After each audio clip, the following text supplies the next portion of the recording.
그럼 지금부터 저희 열린 토론회를 시작하도록 하겠습니다. 네, 서울연구원의 안기자입니다. 다시 한번 인사드리겠습니다.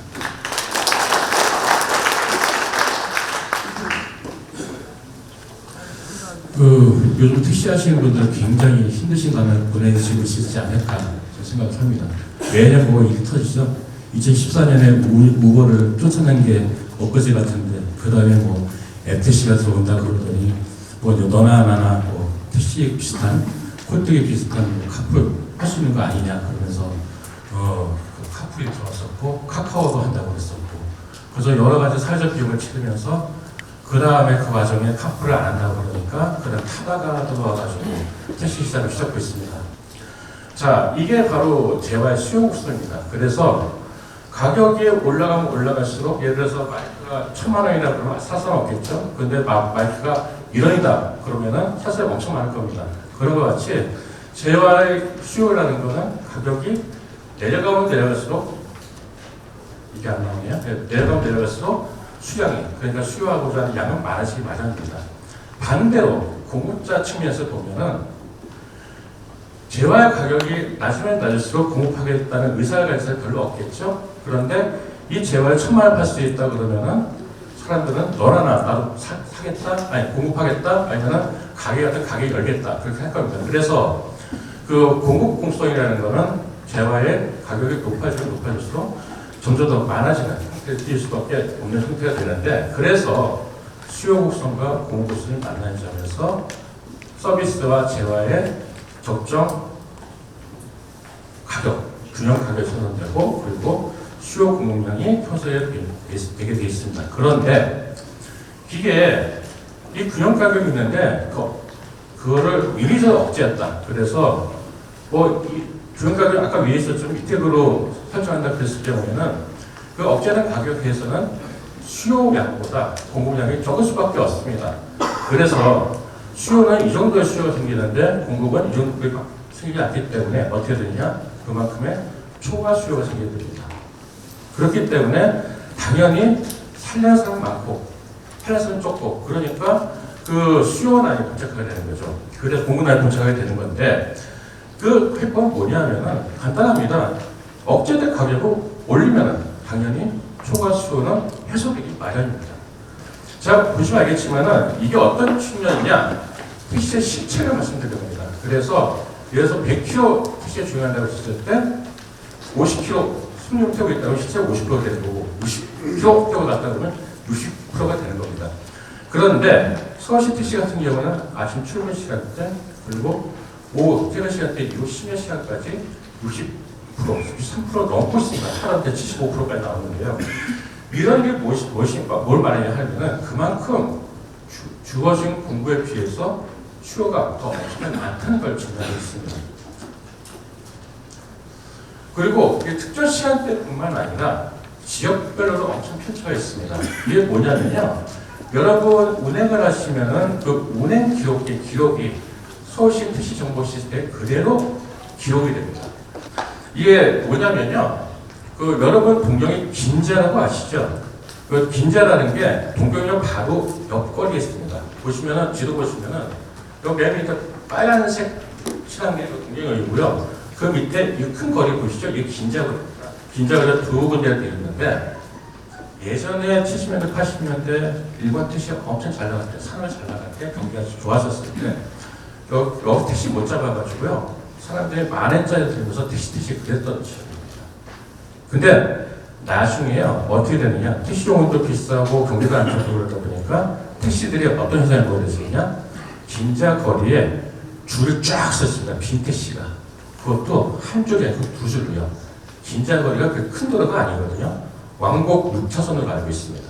그런데 양쪽으로 2차선 막아버리니까 도저히 교통팀에서 굉장히 불편한 거죠. 그래서 어떤 대책을 세우냐 하면은 자, 긴자적인 지도인데요. 여기 보시면은 뭐 빨갛고 파랗고 노랗고 보이실 겁니다. 위에 뭐라고 써 있느냐? 이 지역 이외에서는 10시부터 1시까지, 이 지역에서는 10시까지, 1시까지 이 지역 이외에서는 택시 탈 수 없습니다.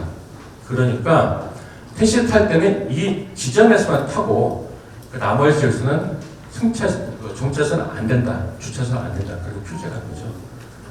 일본의 택시라는 거는 높습니다. 요금 높습니다. 근데 그만큼 지금은 사람이 이제 타기 좋습니다. 그런데 우리나라는 아직까지 선진국에도 불구하고 거꾸로 해서 보여주겠다.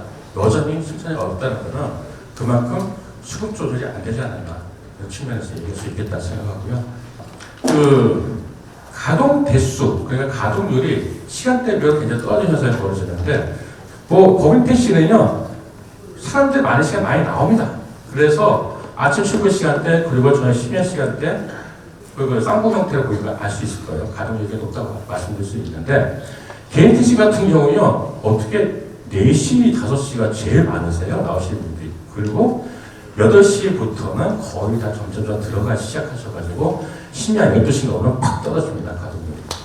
택시 앱 이용이 보편화되는 것에 따라서 어떤 현상이 벌어지냐니까 택시 기사분들이 골라트 얘기를 하시는 거예요. 뭐 예전에 뭐 뉴스 많이 나왔지만은 이게 제가 그때 2016년에 제가 다 운행일지를 조사해가지고 제가 조사한 거거든요. 봤더니 보통 일반 택시 이용할 때는요 이렇게 5km 미만 운행이 거의 뭐 60% 가까이 됩니다.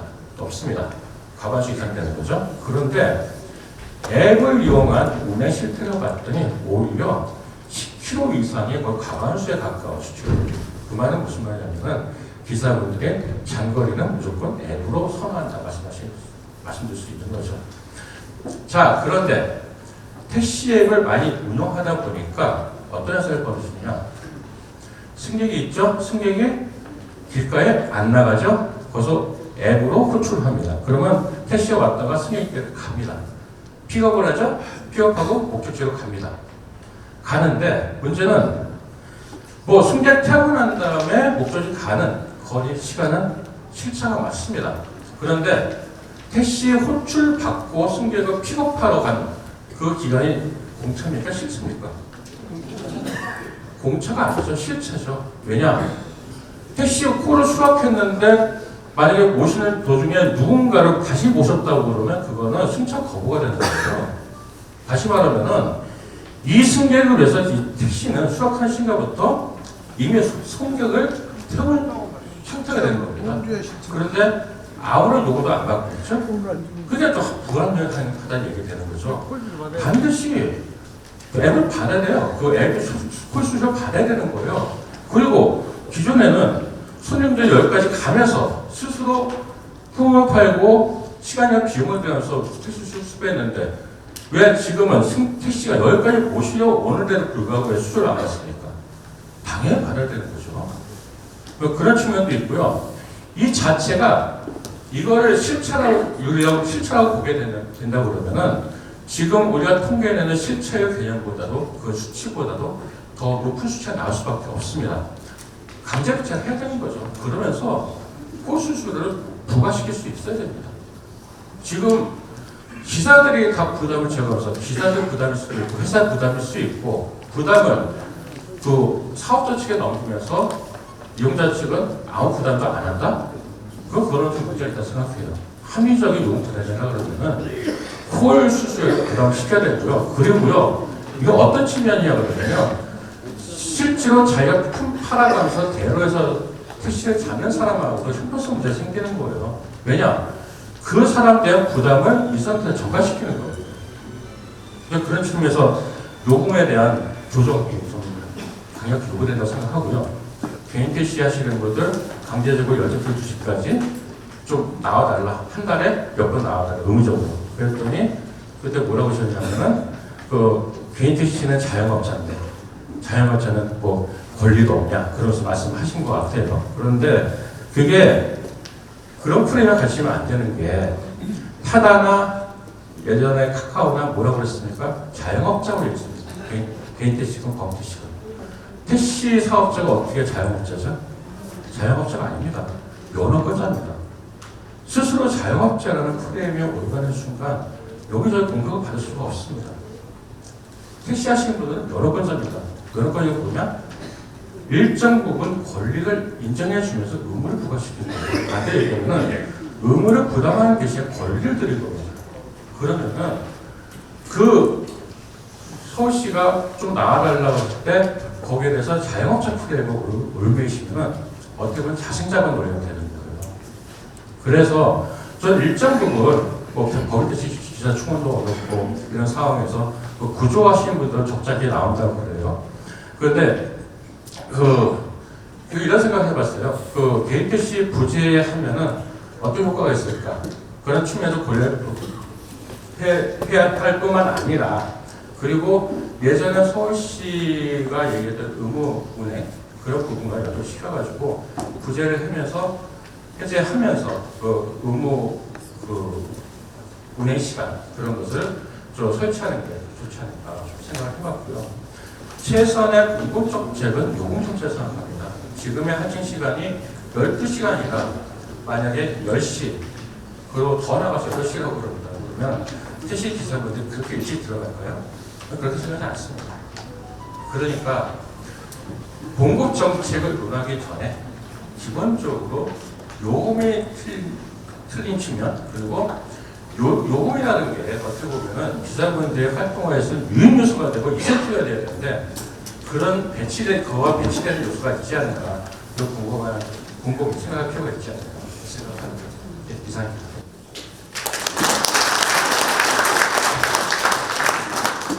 다음은 저희 서울 개인택시조합 국철이 이사장님의 발제를 듣도록 하겠습니다. 조합 기획실에서 만들었습니다. 여기 계신 감독님들, 비대위원님들 의견하고 똑같을 거예요.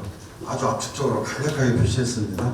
분석과 기타 자료는 아니고요. 바램을 그대로 형상화시킨 것 같아요. 페이지 넘겨보시죠. 앞 페이지에서 제목이 뭐였었죠?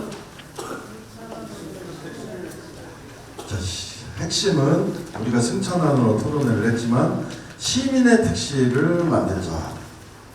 먼저 만들기 전에 그리고요.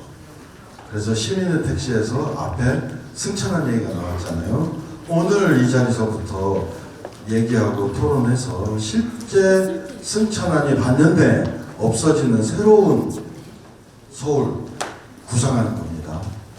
저는 실제 가능하다고 생각합니다. 그래서 그러기 위해서 우리의 바램을 쭉 모아봤습니다.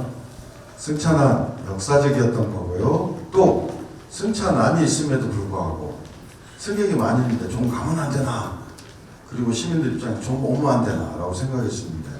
그놈의 목구멍이 포도청이라고. 돈 있는 데만 골라가는 게 인지상정이잖아요.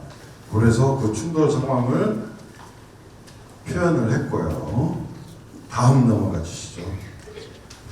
돈을 벌고 싶고 승객들은 차를 타야 되고 하는 충돌 상황 우리는 승차안이라 표현합니다. 다른 얘기로는 배차 질서가 배차 생태계가 안 만들어져 있다. 조금 있다가 그 배차 생태계가 무너졌고 혹은 구축이 안 된 과거 역사에 대해서 좀 설명을 드릴게요. 다음으로 넘어가 주시죠. 이제 이 승차안에 구체적으로 아까 말씀드린 것들을 표현했습니다. 2시부터는 빈택시들이 돈 벌러 들어옵니다. 꼭 승객들이 많이 있는 그 시기에는 다른 데서도 돈을 벌 수 있기 때문에 차가 안 오고 차가 보이지를 않아서 생기는 문제 다시 한번 설명을 했습니다. 2번으로 넘어가시죠. 그러나 우리 개인 택시는 알고 있잖아요. 얼마나 많은 택시들이 그 시간대에 잠자고 있는지. 그리고 또 한편으로는 소송도 했었고요. 또 한편으로는 이 제도가 어제 오늘의 일이 아니고 수십 년 얘기 때문에 왜 부재를 아직까지 개선도 안 해? 라는 기본적기는 정의롭고 올바르고 너무도 당연한 얘기입니다. 그 다음으로 넘어가 주시죠. 그래서 그 15,000대를 이용해 주세요. 특히 플랫폼 시대 플랫폼들이 부재가 규제된 요 택시를 가지고 할 수 있는 게 얼마나 제한되겠느냐. 플랫폼 시대에는 부재를 개선하고 프리 부재 형태에서 플랫폼을 자유롭게 운영하는 게 필요하다라는 얘기를 했습니다. 야간 손님이 불 꺼진 유흥업소에서 뒤에서 타고 나오는 손님들을 태웠던 역사 기억하시죠? 그러다가 야간 영업이 확대됐고, 그러다가 대한민국은 야간에도 놀 수 있는 나라가 된 게 사실입니다. 그 대한민국이 지금은 익숙해져 있지만 야간에 젊은이들이 놀 수 있는 나라 하면 대표적인 나라가 대한민국 서울이잖아요. 과거에 그렇지 않았어요? 그 야간 영업을 해제하면서 야간 문화가 생겼고요. 또 야간 교통 시대가 열렸습니다.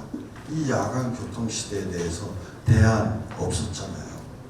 지금도 그 문제에 대해서 깊이 생각하지 않잖아요.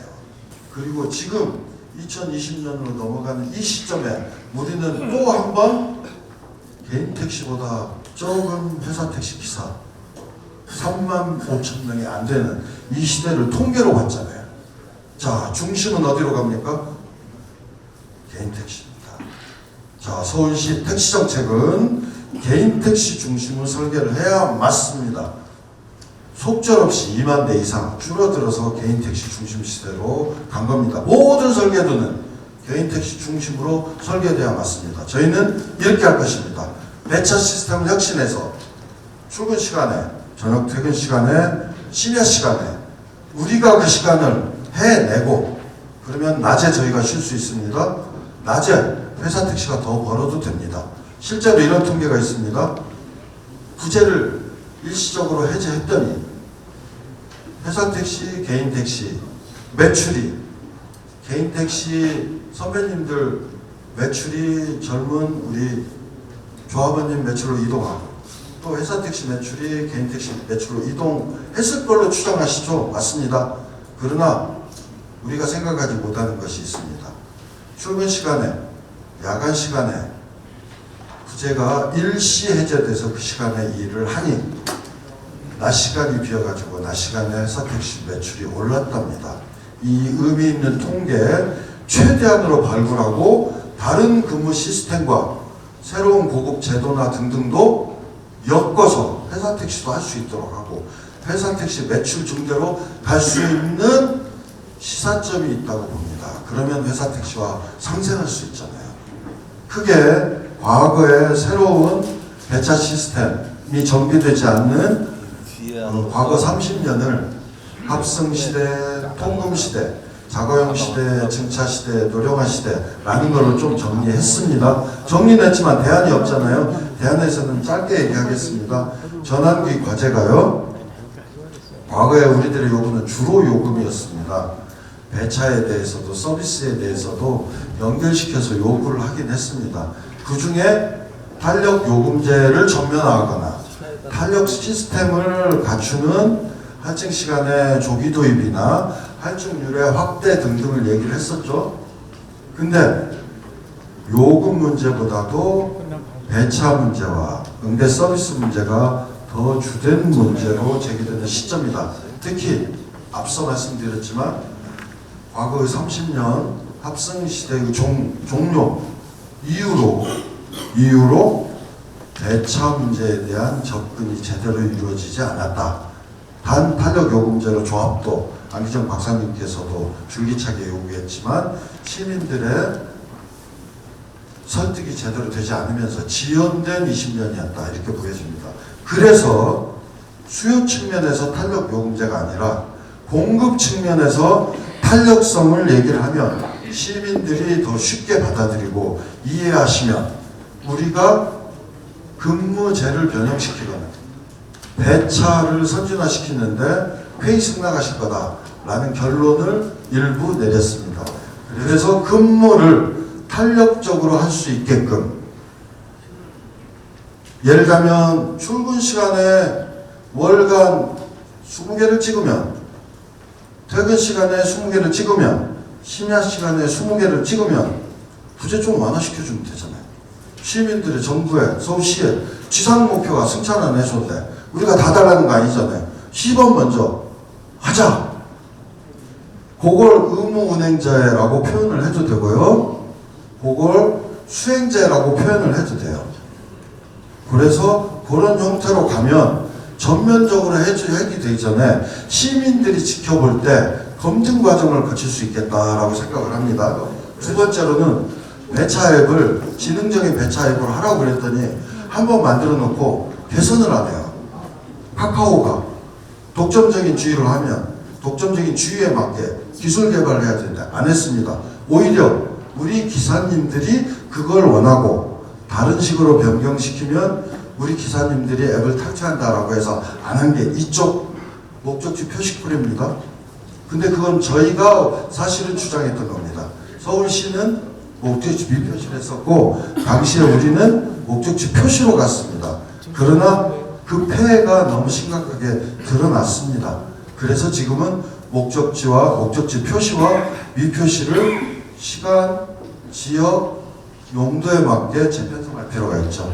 예를 들어 6대3, 7대4로 선택을 하게 되면 탄력요금제로 가는 겁니다. 목적지 표시를 하면 탄력요금제로 가는 거고요. 목적지 미표시를 하면 의무콜로 가서 의무콜 받기 싫으면 안 받아도 돼요. 의무콜로 가거나 더 큰 혜택을 얻으려면 지정콜로 가는 거죠. 그래서 지정콜, 의무콜, 봉사콜, 목적지 표시 선택콜 등등 다양화시켜가지고 하고 싶은 대로 하게 하는 겁니다. 조합원들 강요하면 안 됩니다. 이 콜이 장점이 있기 때문에 유지되는 그런 형태로 플랫폼을 설계해야 맞다. 지역, 시간, 봉사활동에 따른 지능적인 배차가 될 수 있도록 상벌제를 결합시키다. 상은 부재 유연화 시켜주는 거고요. 인센티브를 주는 거고요. 벌은 안 하면 없는 거죠. 그걸 모든 플랫폼을 데리고 와서 공익적으로 해야 어느 플랫폼이 요 장치를 도입하면 옆 플랫폼사에서 복사하거든요. 어떤 플랫폼이 자기 기술 베이스가 세다라고 그래서 자랑을 하더라도 그거 2년 가겠습니까? 요새 복사 시대고 복사왕이 누굽니까? 배달의 민족이잖아요.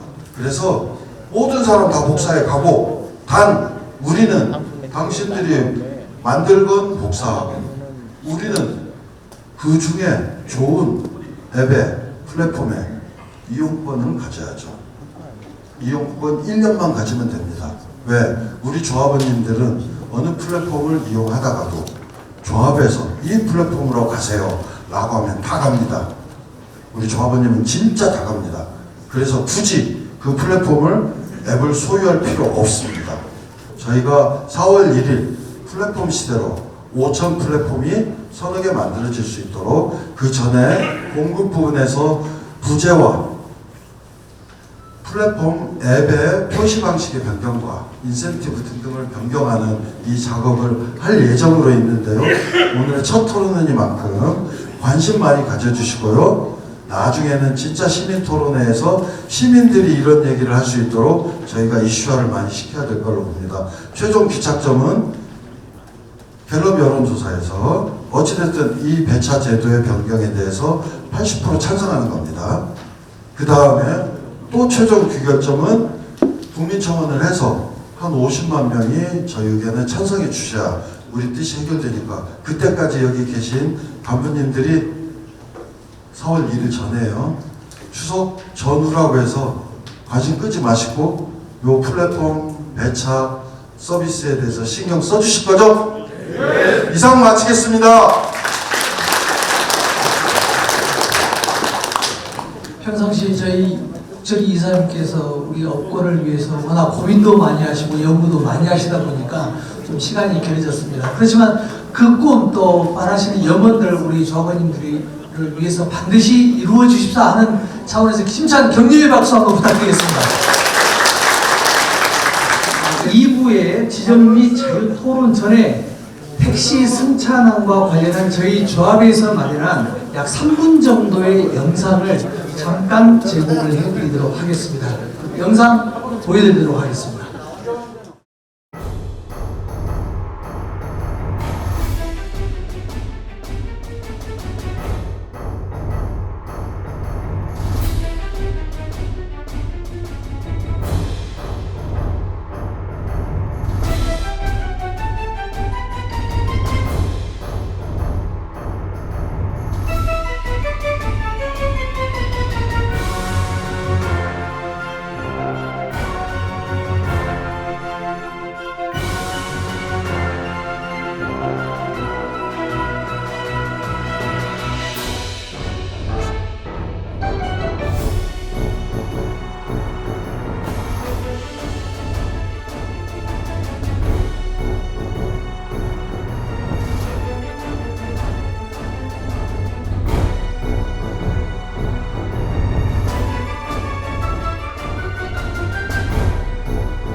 말씀을 한 7분 정도로 해주시고, 뭐 조금 더 말씀해 주셔도 7분 정도로 해주시고, 그 다음에 방청석에 계신 분들의 의견을 또 듣도록 하겠습니다. 애쓰고 받은 조건일이고요. 저만큼 택시 많이 타는 사람은 없을 겁니다. 왜냐면 제가 일단 이제 40대인데 차가 없어요. 이런 사람 좀 특이한데요. 더군다나 제가 지금 이제 애가 셋입니다. 얼마 전에 그 딸인데 막내 아들 낳아가지고요. 애가 셋이서 다둥이 아빠가 됐어요. 그러다 보니까 택시 많이 타는데 또 승차보호도 많이 당합니다. 왜냐하면 그 5명 안 된다고 보험 때문에 사고 나면 위험성이 있기 때문에 그러니까 뭐 정부에서는 애는 마이너라고 하고 또 택시 탈 때는 이게 그 아이 태우는 건데 그런 어려움이 있고 해서 사실은 그런저런 사실 고민도 있습니다. 택시 관련해서는 서로 윈윈하기는커녕 지금 양쪽에 다 질 수밖에 없는 구조인데 이 고질적 구조를 깨야 하는 이 급변한 시대에 타다 될 수. 서로 원하는 것을 얻을 수도 있고 서로 잘 살 수 있다는 생각을 좀 해봤습니다. 그래서 오늘 존경한 우리 안기정 박사님하고 부처리 이사장님 발표 잘 들었고요. 역시 이제 전문가답게 핵심을 잘 짚어주셨고 또 이사장님 발제 통해서 이제 감동을 많이 받았는데 정말 이 택시가 좀 변하려고 하고 있구나 좀 희망도 좀 보게 됐습니다. 하지만 이제 아직까지도 제 생각은요 좀 변할 수도 있지만 지금까지 제 생각은 수요 공급 분석도 좀 필요하고 제도나 정책을 바꾸는 논의도 중요하지만 지난 수십 년간 이 택시나 특히 심야 택시 문제가 고질적으로 해소되지 못한 데는 역으로 하드웨어나 외관을 바꾸려고 했지 이 소비자와 택시업계 사이에 신뢰관계 구축의 계기가 없었기 때문 아닌가 이런 생각이 좀 듭니다. 요즘 서울시에서 대시민 공론화를 많이 하던데요.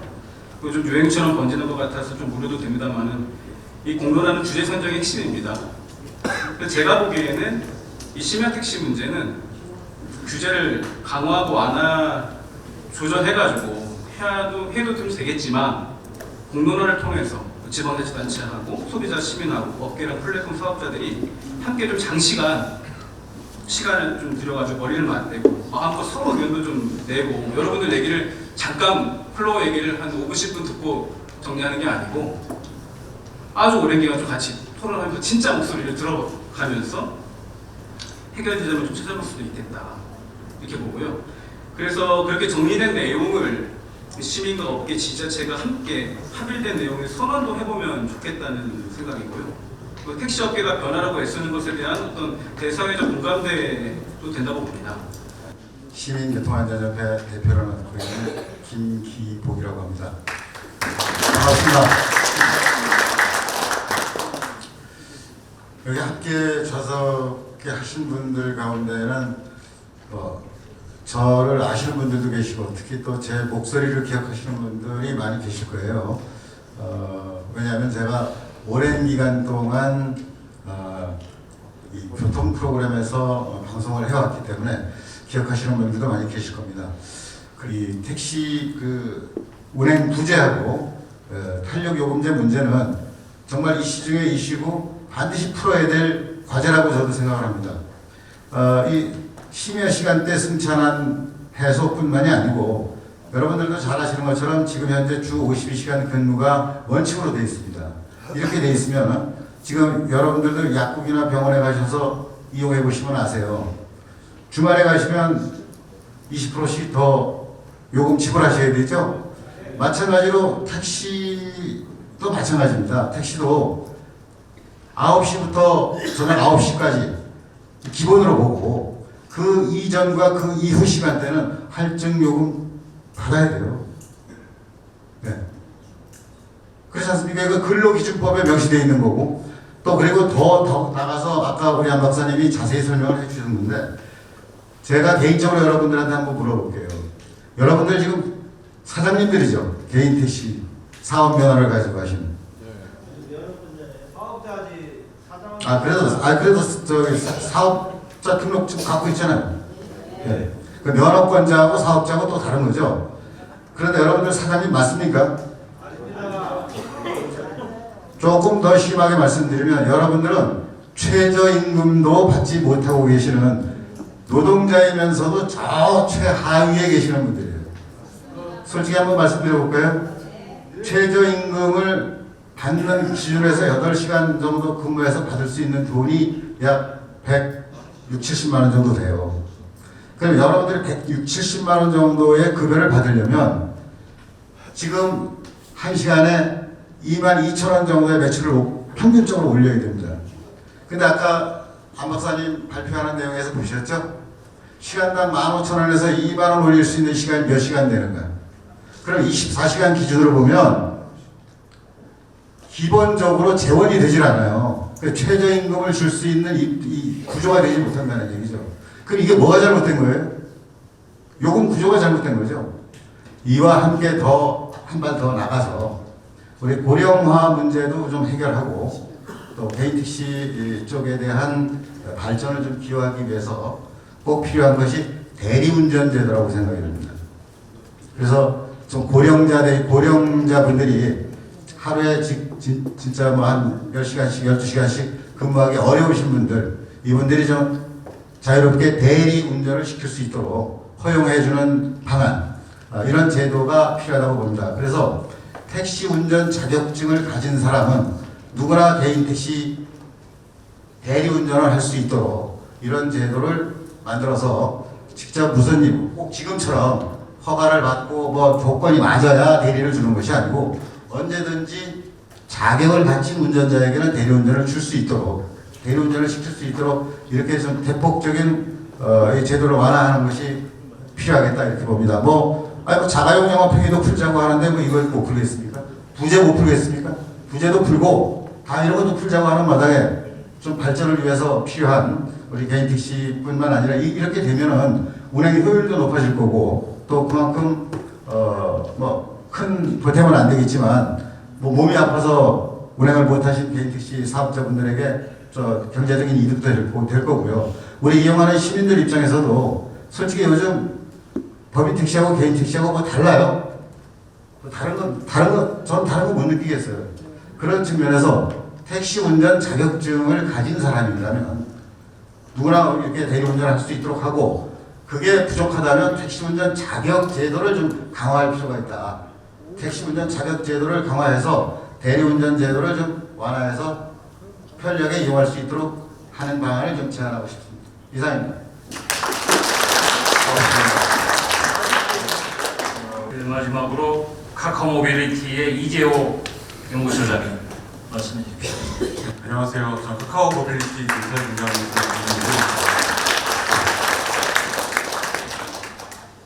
저희 카카오 택시 많이 이용해 주셔서 감사하다는 말씀 이 자리를 빌어서 꼭 드리고 싶었습니다. 저희 카카오 택시 플랫폼 입장에서는 이 택시를 타는 승객들도 저희의 고객이고 또 한쪽에서 택시업을 하고 계시는 택시 기사님들도 저희 고객이기 때문에 이 양쪽의 이익이 잘 조화되는 그런 방향을 항상 끊임없이 고민하고 있습니다. 오늘 이제 나온 이야기 중에 중요한 이야기가 탄력적인 요금 말씀을 여러분께서 해주셨는데 저도 그 기본적인 취지에 대해서는 굉장히 공감을 합니다. 지금은 사실 심야 시간 할증이라고 해서 20%의 할증 요금이 딱 시간도 정해져 있고 또 전국적으로 똑같이 적용이 되어 있는데요. 사실은 이제 지역마다 심야 시간에 얼마나 택시가 부족한지에 대해서는 지역마다 그 특성이 다 다릅니다.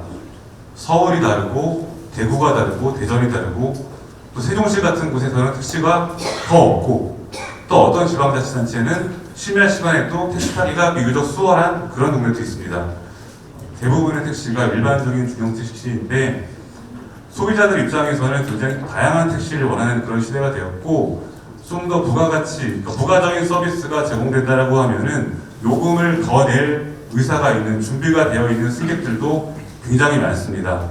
그런데 지금은 이제 획일화되어 있는 천편일률적인 그런 택시의 크기, 외형, 서비스 이런 것들이 너무 획일적으로 정해져 있기 때문에 이런 것들이 불가능한데 앞으로는 굉장히 다양한 형태의 택시가 나오면서 부가 서비스를 통해 또 추가적인 수익을 창출할 수 있는 길이 열리기를 바라고 있습니다.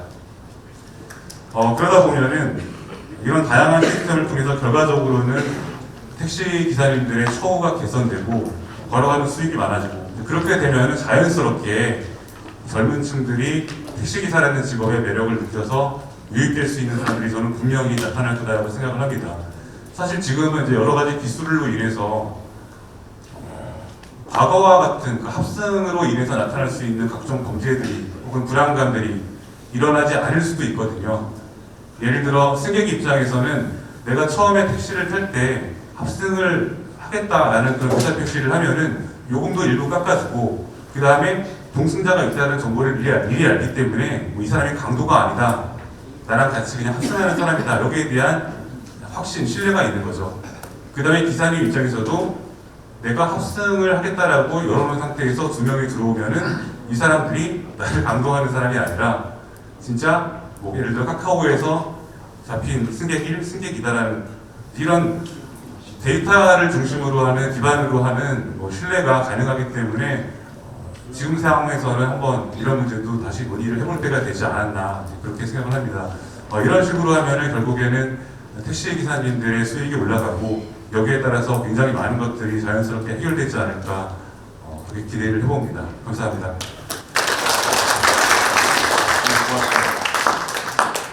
세 분 간단히 토론 끝났습니다.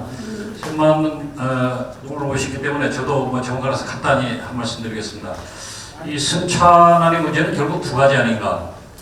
전체적으로 택시는 넘치 않았는데 특정 시간대에 이용할 택시가 없다는 분명한 이 문제 하나하고 그 다음에 승차도도 골라태우기 뒤에서 그래서 두 문제 아닌가.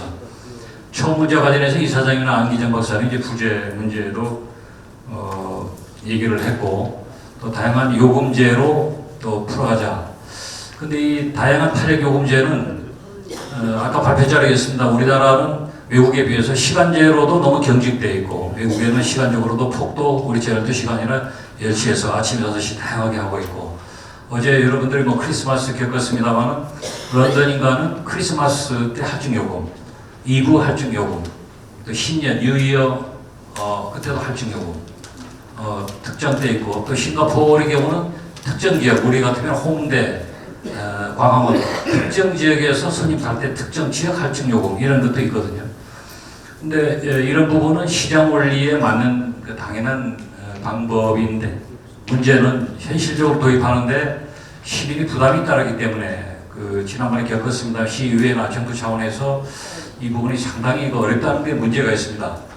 그래서 상당히 논리적으로 맞는데 현실적으로는 도입하기 어렵다.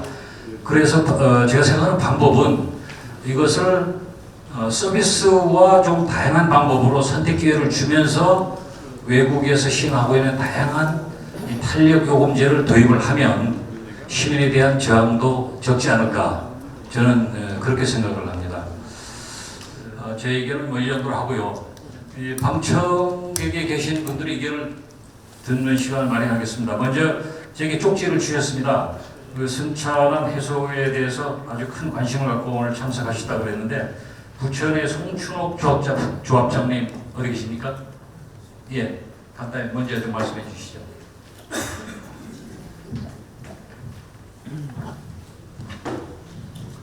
안녕하세요. 반갑습니다. 오늘 부천 이사장님을 비롯해서 여기 오늘 승차난 해소를 위해서 어떤 감담을 한다고 해서 자리에 참석하게 되었습니다. 서울은 상당히 큰 도시입니다. 그런데 부천에서 제가 하고 있는 어떠한 방법들에 대해서 서울과는 그 규모가 다르기 때문에 어떻게 해결하려고 하고 있는지를 먼저 간략히 설명드리도록 하겠습니다. 저희는 일단 세 가지로 나눌 수 있는데요. 부천은 서울과 인천 사이에 낀 도시입니다. 그래서 승차 거부가 상당히 심각한 동네입니다. 서울 가자 그러면 안 가고요. 인천 가자고 그러면 안 갑니다. 그 대신에 부천 관내 승차 거부는 100% 없습니다. 그래서 이를 해결하기 위해서 보통 그 서울과 인천을 오가는 사람들이 되게 많은데 저녁 10시 이후로 아마 여기 부천에 와서 영업하신 분도 계실 겁니다. 여기서 부천 가자 그래도 안 오신 분 많이 있는 걸로 알고 있습니다. 똑같습니다. 해결하기 위해서 연접 지역 강제 운행을 시작했습니다. 내일부터 시작합니다. 요 며칠 뒤 1월 1일부터 부천, 인천 지역 3개구 연접 지역을 가지 않으면은 개선 명령을 통해서 120만 원의 벌금을 부과합니다. 우리 선배님들은 220 벌면서 좋다고 합니다. 거기서 보험료 빠지고 기름값 빠지고 수리비 빠지고 아까 말씀하셨죠. 한 달에 150 벌면 다라고. 그런데도 법인택시 무조건 챙겨주라고 합니다. 그래서 우리가 부재를 해지했으면 좋겠다. 근데 아무리 제가 부재를 해지를 하려고 해도 방법이 없더라고요. 그런데 우리 여객운수 사업법 시행규칙 10조에 보면은 고급택시에 관한 규정이 있습니다. 경기도가 2019년 1월 1일부터 시행이 됐는데요. 이 고급택시를 찾아보니까 요금을 자기 마음대로 정할 수가 있어요. 그리고 그 관할 도가 사업구역이고 여기에 착안을 해서 고급택시를 했습니다. 아마 서울이나 인천 타지 같은 경우는 고급택시에 관한 규정이 아마 조례에 명시되어 있을 거예요. 조례인가 규칙인가에 명시되어 있는데 경기도는 그게 없습니다. 그래서 기본 요금 3,800원으로 해서 저희는 3,800원입니다. 죄송하지만. 그리고 차는 고급형으로 전부 다 바꿨습니다. 시민들이 바라보는 시각은 그겁니다. 그래서 저희는 다 가서려고 합니다. 그래서 조합 한 달에 한 번씩 조합 알림이를 발행하는데 거기에 뭐라고 했냐면 승객 타실 때 인사하십시오. 그리고 승객한테 말 한마디 걸지 마십시오. 저 승객한테 말 걸지 말라 그럽니다. 타시면은 그냥 어디 가세요? 한 번만 하시고 그리고 말도 하지 마세요. 그리고 또 하나 있습니다. 타다가 젊은 사람도 있지만 차내가 깨끗하고 그리고 공기청정기 그리고 고속충전기 고속케이블이 있어서 서비스가 좋다고 합니다. 저 우리 조합 돈이 없었는데요. 탈탈 털어가지고 우리 조합원들한테 다 드렸습니다. 놀랬습니다. 3시간입니다. 선배님들 3시간 동안 제가 계속 지켜보는데요. 눈을 저를 여기 계신 토론자분들 똑바로 바라보시면서 3시간을 보내셨어요. 정말 감사드립니다. 다음에는 더 잘하겠습니다. 한 가지만 부탁드리겠습니다. 요번 요금 인상은 다른 때에 비해서 확실히 달랐습니다. 그거 숨은 노력들 엄청나게 있었고요. 사실 우리가 싸우느라고 박수 못 쳐드렸어요. 근데 여기 계신 3분 활동하셨고요. 또 그분들 뿐만이 아니라 여기 오신 박사님들, 여기 오신 대표님들은 보통 애정 가지신 분 아니거든요. 정말 그거 하나 기억해 주실 거죠? 네! 아니, 목소리가 작습니다. 기억해 주실 거죠? 여러분 수고하셨습니다. 요즘 타다 논란으로 서울 개인 택시가 제일 선봉해서 여론의 또 질타를 받고 여러모로 힘드시죠. 또 오늘 여기 와 계신 분 생업에서도 또 힘드신데 오늘 끝까지 이사님 말씀 맞다나 3시간 동안 끝까지 열정적으로 자리를 참석해 주셔서 고맙습니다. 이제 곧 새해가 오시는데 여러분 개개인 또 댁내 두루 평온하시고 또 서울시 45,000 개인택시 조합원 여러분과 함께 새해는 더욱 건강하고 서울 개인택시가 발전하기를 바라겠습니다. 이것으로 오늘 토론회를 마치겠습니다. 대단히 감사합니다. 네, 오늘 장시간 동안 좋으신 말씀들 너무